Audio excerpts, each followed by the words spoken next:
ஒரு பாய் ஃப்ரெண்டோட அந்த பொண்ணு ட்ரிங்க்ஸ் பண்ணிட்டு வந்திருக்காங்க. அவன் பாதியில இறக்கி விட்டுட்டு போயிட்டான். அந்த பொண்ணுக்கு நினைவோ தெரியல, ரொம்ப சுயநலம் இல்லாம நான் ஆட்டோல நான் சவாரிக்காக வெயிட் பண்றேன். நேரம் வந்து அந்த பொண்ணு ஆட்டோ தந்துட்டு உள்ள வந்து உட்காந்துக்குச்சு.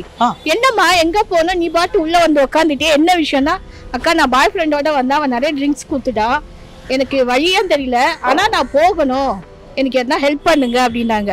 சரி நீ எங்கே போகணும் சொல்லுனா, எனக்கு சரியா தெரியலக்கா அப்படின்னாங்க.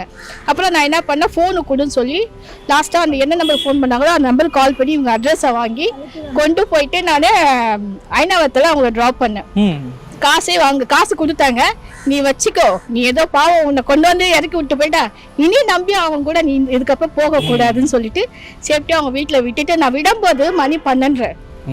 12:30 நான் ஒரு மணி வரைக்கும் வண்டி ஓட்டுவேன். சவாரி நல்லா இருந்தால் 1 மணி வரைக்கும் ஓட்டுவேன், அப்படி இல்லைன்னா சீக்கிரம் போயிடுவேன் கூட 10 மணிக்கெல்லாம் வீட்டுக்கு போயிடுவேன். 12:30 நான் அந்த பொண்ணை வீட்டில். இதே வேற யாருன்னா இருந்திருந்தா என்ன நடந்திருக்கும்னு எங்களுக்கு தெரியாது.